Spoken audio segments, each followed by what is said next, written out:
Okay mga ka-viewers, good noon. Ito na, gagawin na natin yung smart. Sobrang init.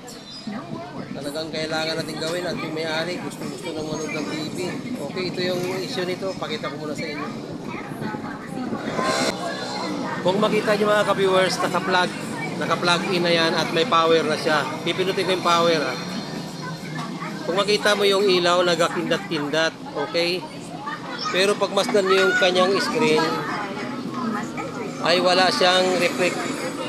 Okay mga ka-viewers, bubuksan natin para malaman natin kung anong problema. At kung makikita nyo, ang kanyang ilaw ay nagakindat-kindat pa rin. Okay? Bubuksan natin. Ito yung kanyang model, oh. LED TV model number 50 UHD 201. At kung makikita nyo, ang kanyang sticker ay open na. May nauna na sa ating nagbukas nito. Okay, babaklasin natin yung kanyang likod.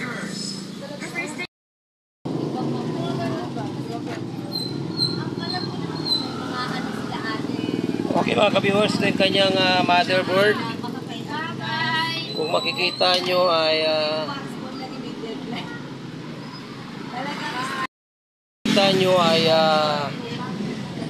ito ang kanyang loob. Okay, voltage measurement tayo mga ka-viewers. Plug in natin. At nang malaman natin kung kumpleto ba ang voltahe niya. At yung ating tester na digital ay out of stock yung battery. Hindi ko pa nabilhan ng battery. Pupunta pa ako dun sa grocery para dun bumili ng battery. Okay mga ka-viewers, dito sa kanyang diode mayroon siyang 12 volts stand. I-on natin muna. Okay. Yan, kung makikita nyo, nagkindat-kindat na yung ilaw at mayroon siyang 12 volts. Mayroon siyang 12 volts dito sa kanyang diode at dito sa kanyang ayun, mayroon siyang voltahe rito. Ang taas ng voltahe sa kanyang backlight. Kung makikita nyo, nakaset up sa 1000 yung ating tester. Ang taas ng voltahe sa kanyang backlight mga ka-viewers. So hindi gumagana yung backlight. Ngayon ang gagawin natin ay bubuksan natin to. At mga ka-viewers, ang TV nito ay frameless, kaya medyo ingat-ingat lang tayo sa pagbubukas ito. Okay, babaklasin ko muna mga ka-viewers at bibidyohan ko na lang pag nabaklas ko na yung kanyang panel dahil ito po ay frameless.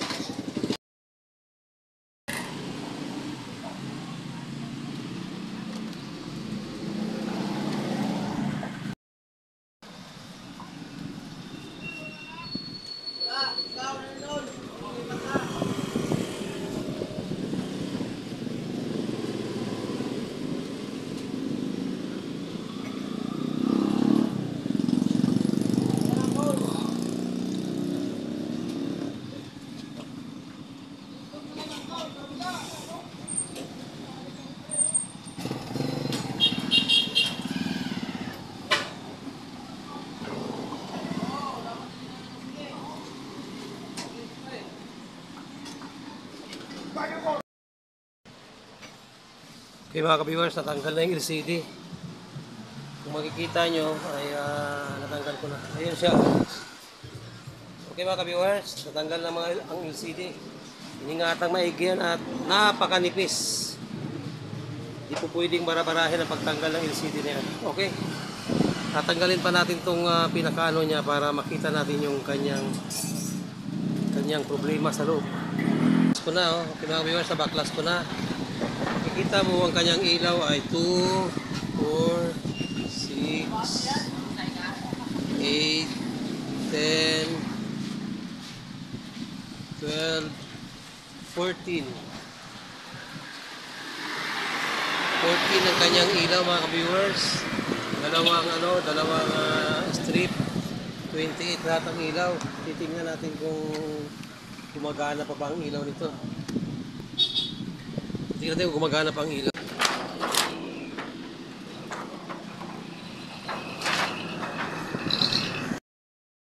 Mga viewers, kung makikita nyo, yung ibang ilaw ay umiilaw naman. Yung iba hindi umiilaw. Okay mga ka-viewers, kundido ang mga ilaw mga ka-viewers.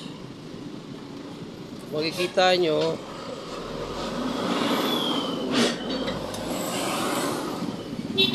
hindi talaga umiilaw siya mga ka-viewers. Oh. Hindi umiilaw, pundido ang mga ilaw mga ka-viewers. Okay, palitan na natin lahat yan. Kasi kung babaunan lang natin yan ay baka hindi rin naman tumagal. Kung makikita mo ni isa, hindi sumisindi. Okay? Pero kung titisterin natin, kung gagamitan natin ng tester, ay umiilaw siya. At yung iba talaga ayaw. Kung gagamitan mo siya ng tester, umiilaw siya. Ngayon, alam natin kung ilang voltahe ang ilaw nito. Ayun mga ka-viewers, oh. Makikita nyo umiilaw siya, oh. Ayan, oh. Oh, umiilaw siya, di ba? Oh. Umiilaw. Pagdating dito sa kabila, umiilaw rin, di ba? Kita nyo umiilaw. Yung kabila, ayan, oh, hindi na umiilaw yung kabila, oh. Viewers, oh. Yung iba umiilaw, yung iba hindi. So, para mas madali at hindi na tumagal, palitan na natin lahat yan. Para isang gawaan na lang. Bali, 2, 4, 6, 8, 10, 12, 14, plus 14, 28, lahat ng ilaw papalitan. Okay, papalitan ko muna para gumana na. Mga ka-viewers, okay na yung ginawa nating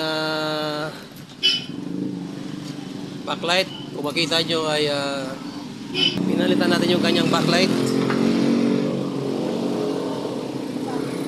Kada isang strip ay 14. Dalawang strip ito pumapatak ng 28. 28 piraso ng ilaw ang pinalit natin. Factory cut na. At kung makikita nyo mga ka-viewers ay ready na ito. Kung makikita nyo nasa gilid, papatayin ko muna. Okay na yung ilaw niya. Kung makikita nyo nasa gilid, ay, no, yung double side tape ay naka-ready na. At ang pagkakabit ng double side tape ay ganyan, no. Para pag inilapag na natin yung LCD ay mayroon tayong hihilahin. Hihilahin natin yung dulo na yan. Para dumikit yung pinaka-LCD dyan. Dahil frameless kasi ito. O, kapag nailapag na yung LCD ay unti-unti natin hihilahin yan hanggang sa matanggal at magpipix na. Okay, kakabit ko muna yung LCD mga ka-viewers. Ka-viewers, naikabit ko na yung LCD.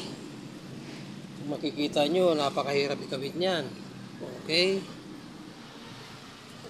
Okay na siya mga ka-viewers, naikabit ko na. Okay, sasalpa ko lang para kung matesting kung okay na. Okay mga ka-viewers, naisalpa ko na. Okay, titestingin na natin. Malaman natin kung saan may lumabas na picture. Plug in.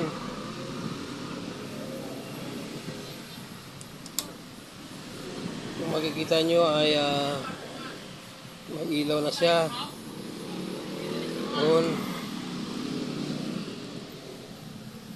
Yun, mayroon na mga ka-viewers. May lumabas ng display. Siya pala ay si Diban. Oo nga, si Diban nga siya talaga. Okay mga ka-viewers, gawa na yung TV. At may issue na rin pala ang LCD nito. Kung makita nyo, may konting lumilitaw na parang gumit. Pero hindi naman yun ang pinapagawa ng may-ari. Pinapagawa ng may-ari ay ang backlight. Okay, tatakpan ko muna para sa final test.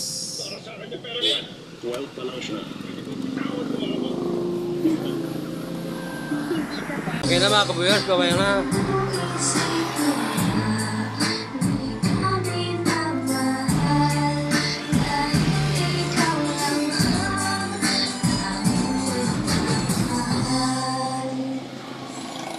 Konting issue na rin ang LCD niya mga ka-viewers, pero pwede pa rin pagtsagaan ng may-ari. Okay mga ka-viewers, gawa na.